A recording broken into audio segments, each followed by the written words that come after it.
going to help you. Better days. We're going to help you get it all together. Guys. All right? I promise. Promise. You're going to be okay. Could Superstorm Sandy's timing have a historic effect on the 2012 presidential elections just days away? This remains the million-dollar question as both candidates plan their last stops on the campaign trail after suspending bipartisan politics during the devastating hurricane earlier this week. It was not lost on me that to get anything done at all, and even to have my veto upheld, I had to have people across the aisle I could work with. Governor Romney has been using all his talents as a salesman to dress up these very same policies that failed our country so badly. The very same policies we've been cleaning up after for the past 4 years. And he is offering them up as change. He's saying he's the candidate of change. Well, let me tell you, Wisconsin, we know what change looks like. Numerous national polls before the hurricane hit showed both Romney and Obama tied. But political analyst Tanya Marchiol believes that President Obama's recovery efforts and praise from prominent Republican New Jersey Governor Chris Christie, as well as New York City Mayor Michael Bloomberg, could give him a boost.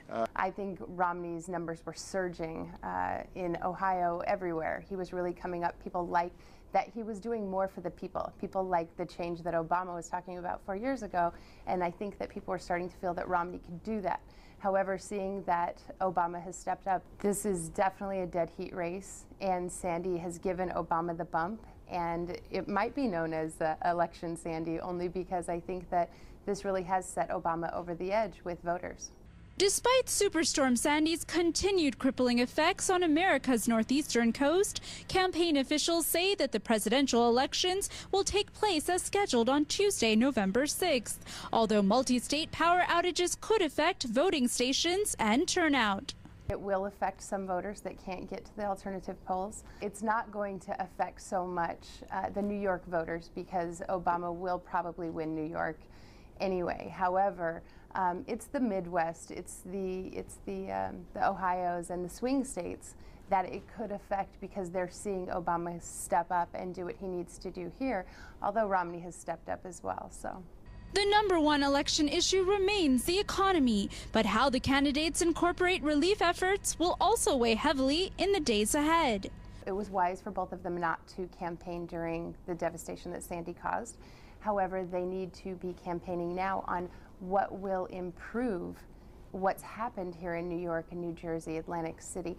There has to be a plan for those people that don't have hurricane insurance. How can they rebuild these homes?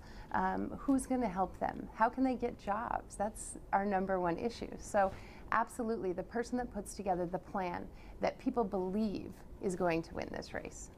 Well, as the campaign goes on here in New York, the blackout continues to divide upper and lower Manhattan, much like the elections continue to divide American voters. Now, the latest polls to be published post-Superstorm Sandy show President Obama taking a slight lead in 11 out of 12 surveys, including data from swing states like Ohio and Wisconsin. However, polling, just like storms, is often hard to track. And even the most precise predictions can't say exactly which way the wind will blow when it comes to Superstorm Sandy's effects on the 2012 presidential elections. For KSA2, I'm Shruti Mathur, reporting from New York City.